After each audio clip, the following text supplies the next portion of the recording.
This is just an ordinary Amiga 500.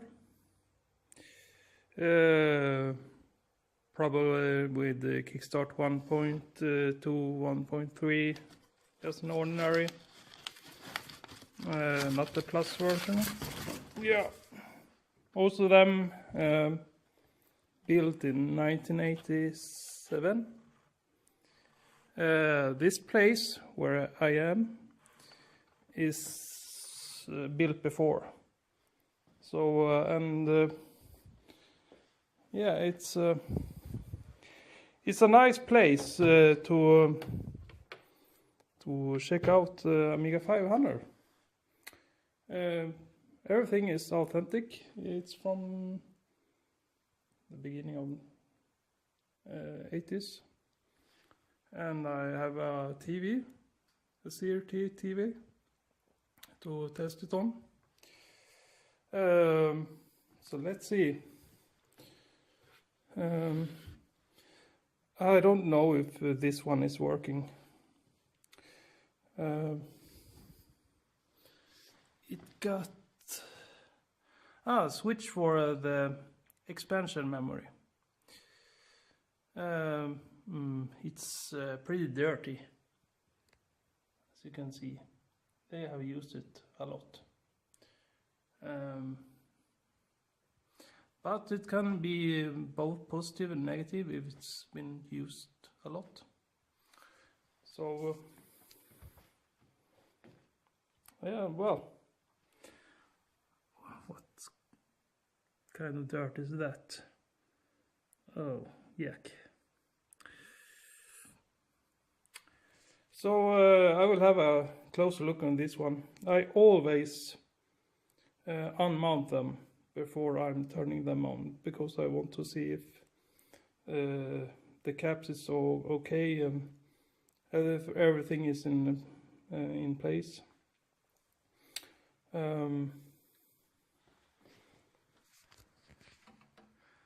Yeah, there's been some sticker on it. It has been opened before, but looks okay for me.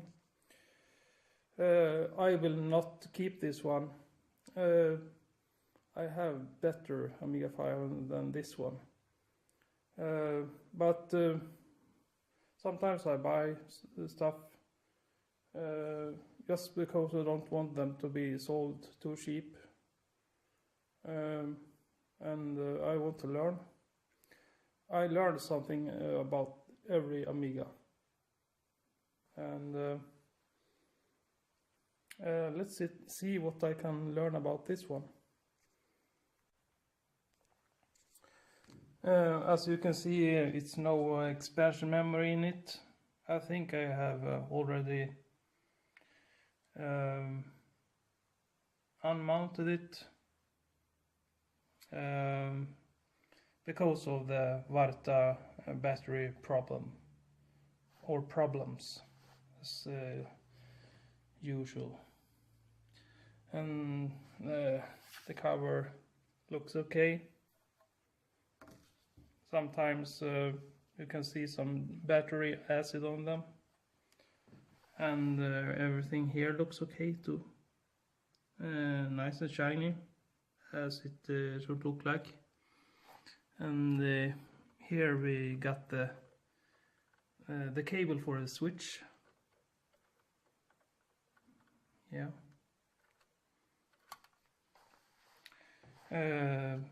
Most of the time they are attached to the memory, and it's easily to turn them on and off. I don't know why, but I can maybe some old games, they don't like expansion memory. So and here we have no cover. It happens. Some people, they buy 3D printed ones. I have tested them. I don't like them. I prefer the original ones. They are much more sturdy and durable. So yeah, it's very hard to do this kind of covers for the Amiga, because most of the time the 3D printing machines, they can be missing about 1 or 2 millimeter, and then you have to modify the cover, and then when you attach them it's not good anyway, and sometimes they crack, and have to throw it away, and then you go back to some original cover instead. So nothing fancy, but it has been good for me in maybe 10-15 years. I have also a black Kodecker electric screwdriver, and that one is also great. When I use cheap Chinese tools, they will break in no time, and this one is working as it should.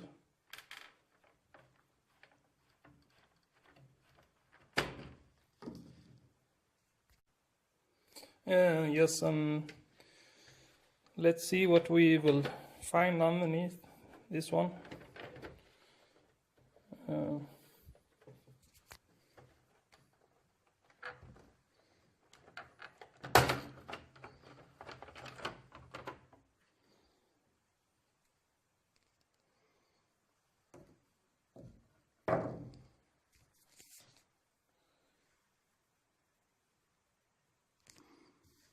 Yes, this keyboard is with a red LED and a green LED.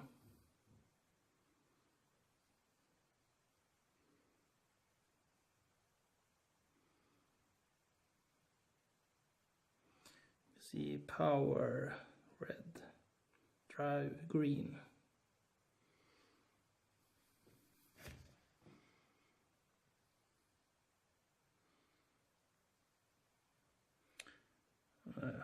It's dirty.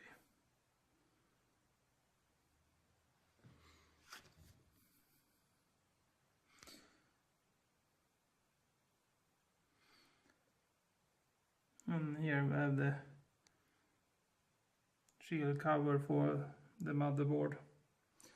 I don't take this one away. I think they are necessary for Amiga 500.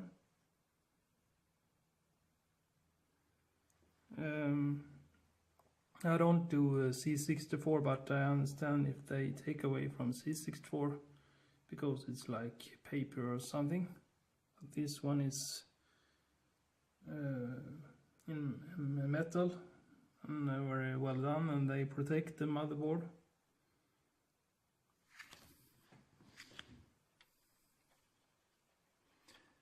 And let's see.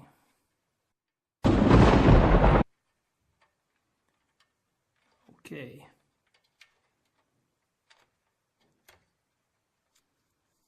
That looks like a problem.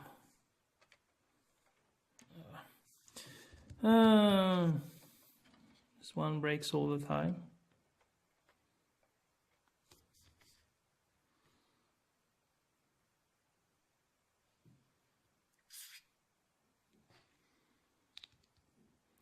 I have another Amiga 500 that they have in cutting this area just to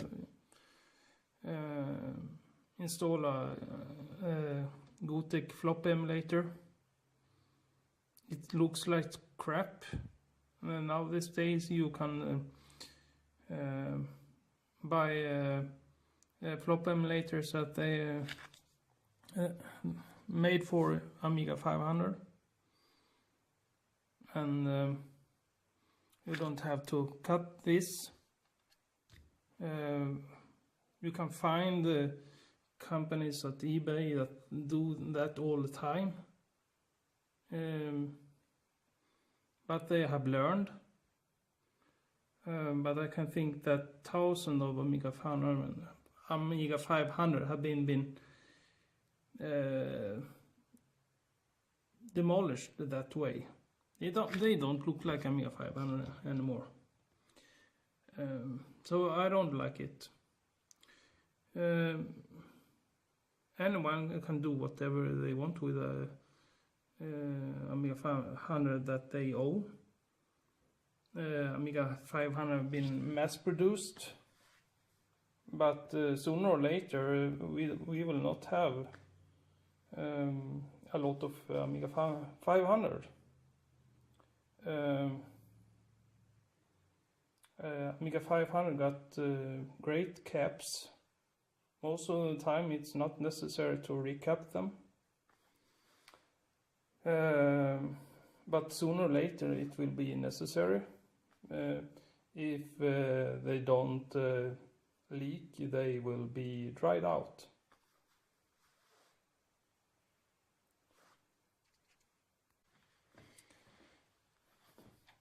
Yes, as you can see, I've pulled these ones up,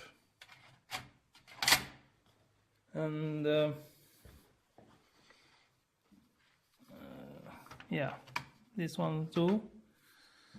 But don't forget the 2 screws here in the port.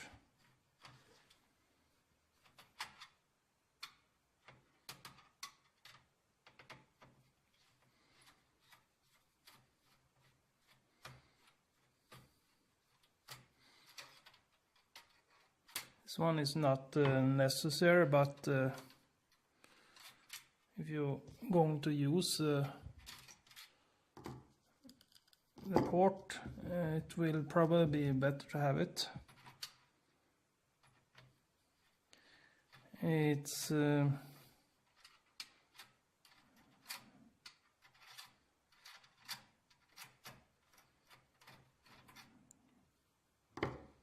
pretty easy to forget it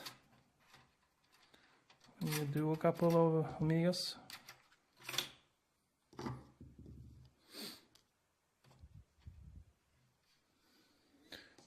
Yeah, and we have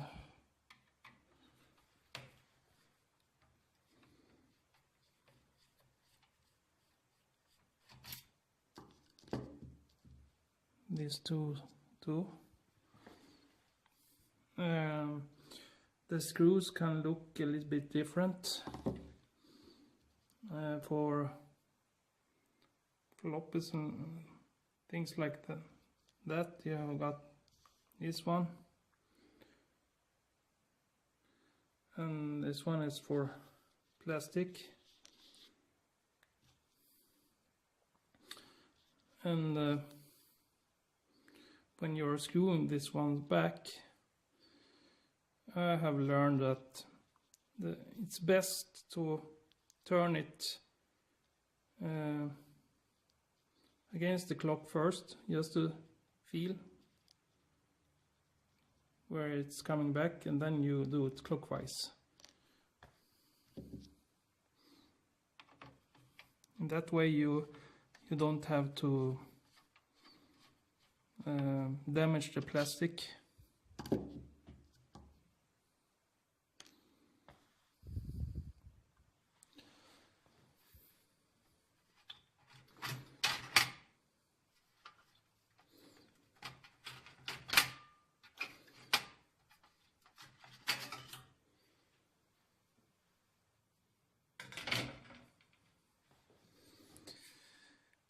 Okay, let's see.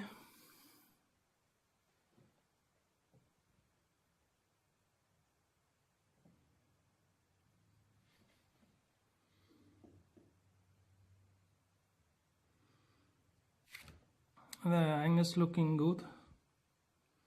As you can see, snow cracks in the corners. Sometimes when you take it up and back it again, it will crack in the corners. So be aware. And here we have the odd and the even CIA chip. They are exactly the same, but when they are attached like this, they doing different things. You can easily switch them if you're troubleshooting. The odd CIA and the even CIA. And here we have the Paula. Sometimes they can't run very hot. And here is a area with problems. You can see this resistor. Sometimes it's broken.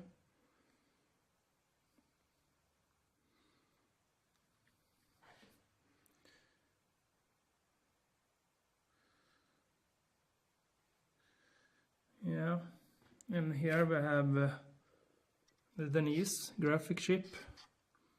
It's very easy to change it. You can buy a new one for about $15 or something like that.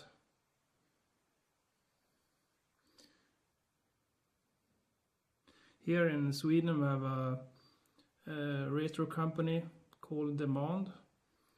Demand, they have been selling me one of these ones. Great to have when you're troubleshooting. And here is the most important caps.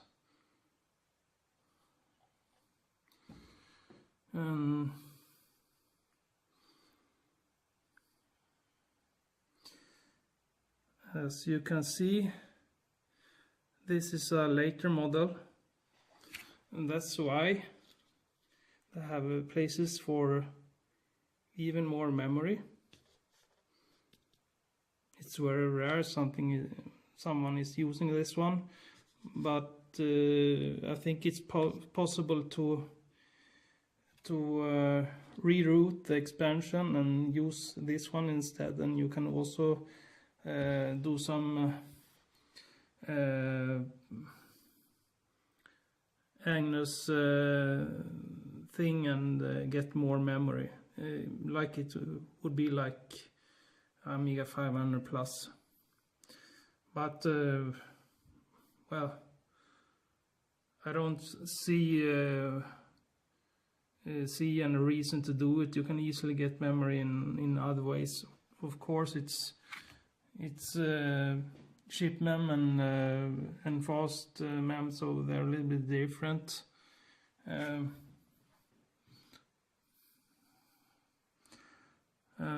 You can read a lot about it on the internet, but I'm a gamer and I don't really care. If the game is working, it's fine for me. As you can see, it's revision 6A.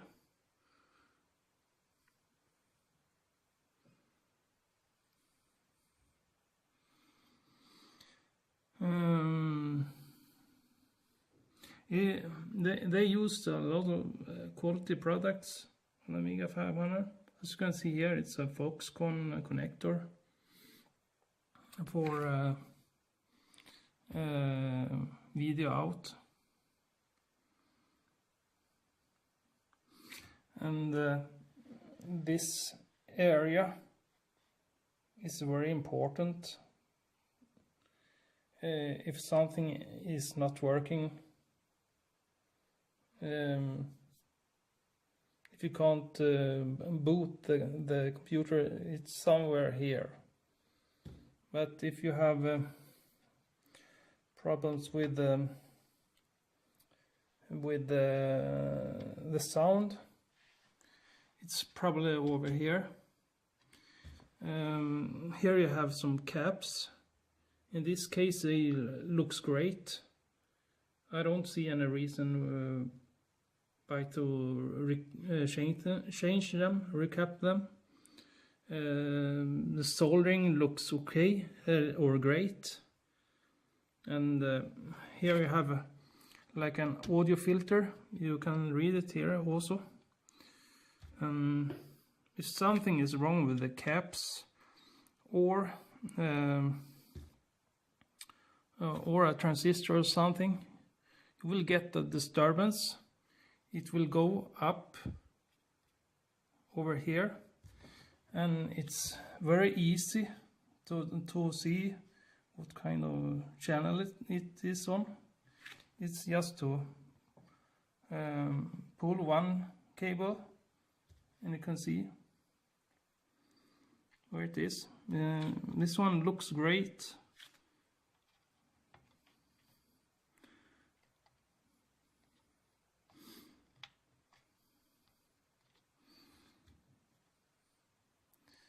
Yeah, and let's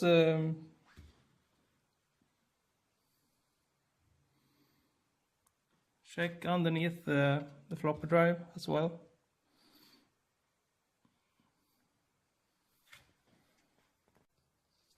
As you can see, they have tried to fix this one.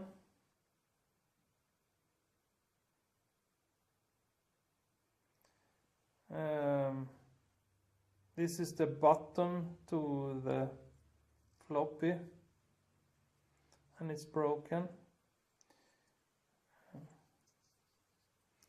I think I got another floppy in another box, so I can use that button instead.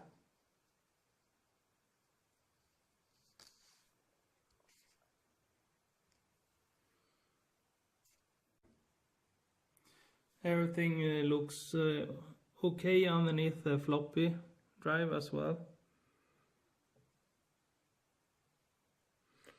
I don't really like the placement of the floppy drive, but it's working most of the time.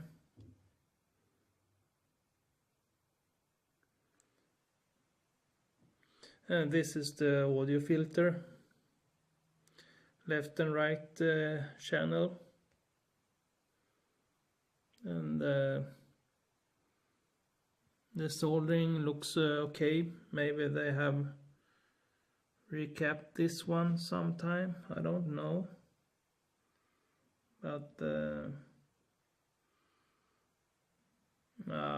probably original, but it's okay. They look nice, all of them.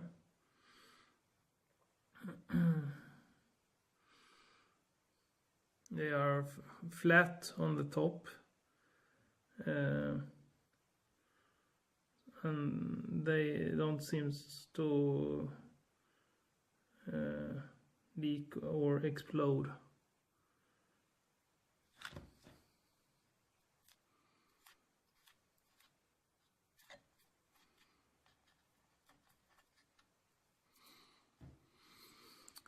Yeah.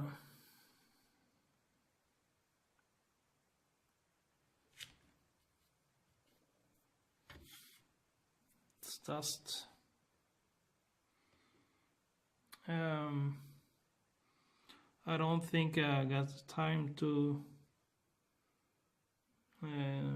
clean it up. I just want to see if it's working or not. When I got time, I clean them up. I can take away some dust and it will be enough.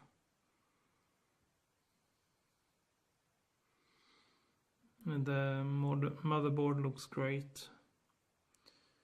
It's revision 6A, and I'm not sure about the year, but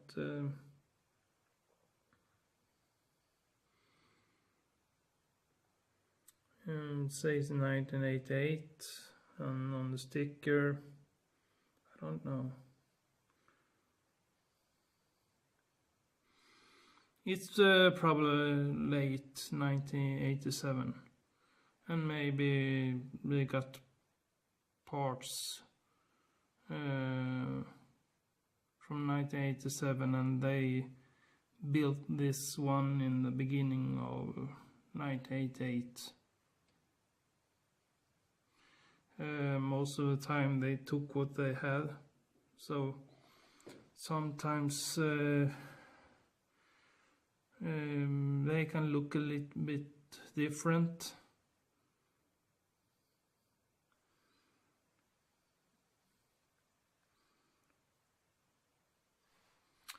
And the drive looks okay too. The bearing, it's nice. This one is a thank you. Okay.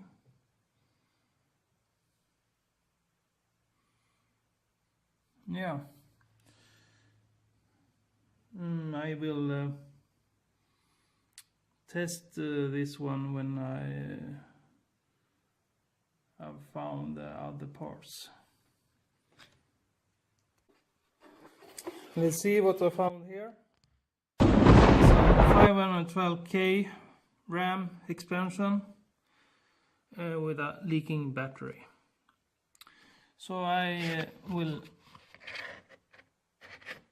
take away the battery and clean it up, and we have the side port cover here as well. Yeah, as I remember, it's in not perfect condition. Maybe it's possible to use it anyway. And here we have some other stuff to the Amiga. This mouse is in good condition, but the left button is not working. Maybe it's working when you're using it like this, but it's not clicking. The right one is okay, as it used to be. Yeah, and the cable is okay. We have a command control in very good shape. We have a RF modulator A520, useless these days. Why use it when you can use a RGB SCART? We have a lightweight PSU. Yeah, the heavy one is so heavy you can't hold it like this. This one is very light. Yeah, and another cable. Yeah, I will not use this one.